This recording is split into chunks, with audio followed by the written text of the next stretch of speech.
growing up, Michael was always serious-minded.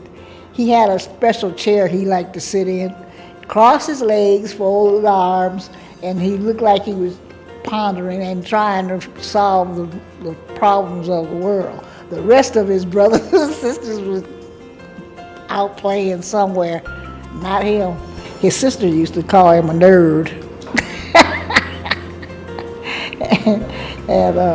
But when he was 14, he told me one day he was going to be the first black mayor in Denver. But unfortunately, Wellington Webb was the first one. But that didn't stop him. He kept right on going.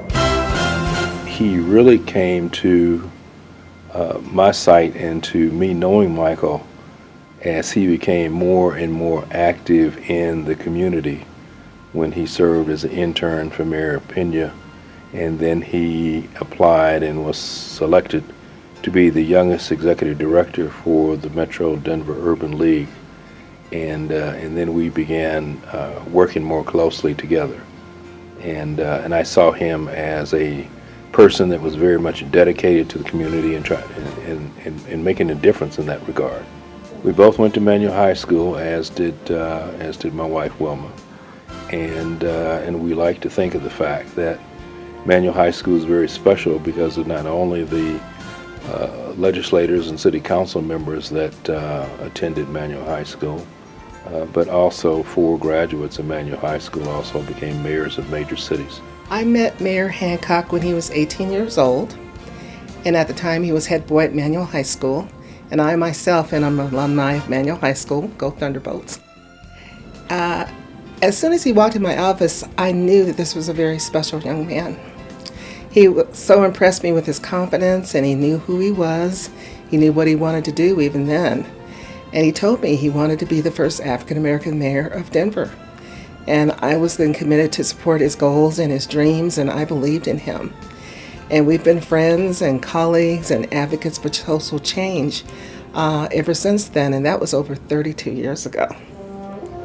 What I'm most pleased about, most significant for me, is that I worked very hard during my term to create the Denver Health Authority and to have an institution that would serve the vulnerable populations of Denver and the state, and that Michael has continued the support from the mayor's office for Denver Health, which I think is so important.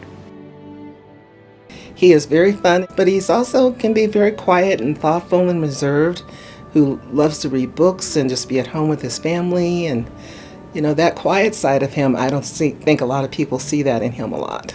He has a wonderful sense of humor, sometimes a little bit too much. He plays a lot, but for the most part, he is a big kid at heart.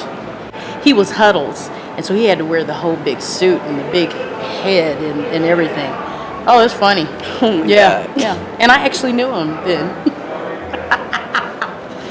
And he's a big kid. He enjoys what he does. And, that makes a difference every day when you wake up and you love what you do and helping people.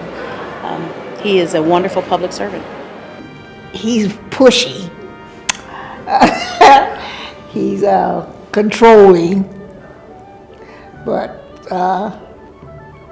in a good way. I look to him and my mom, but I look to him as a role model.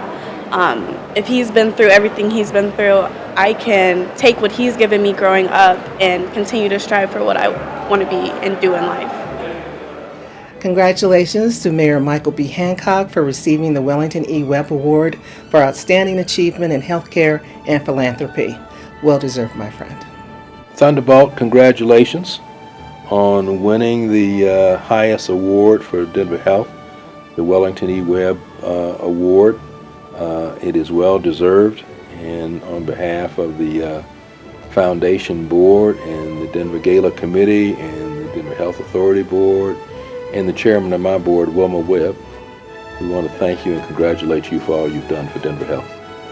Congratulations, Dad. I'm very proud of you. I love you infinity times infinity. Congratulations on this awesome, amazing award. Seriously, I don't have to tell him because he knows.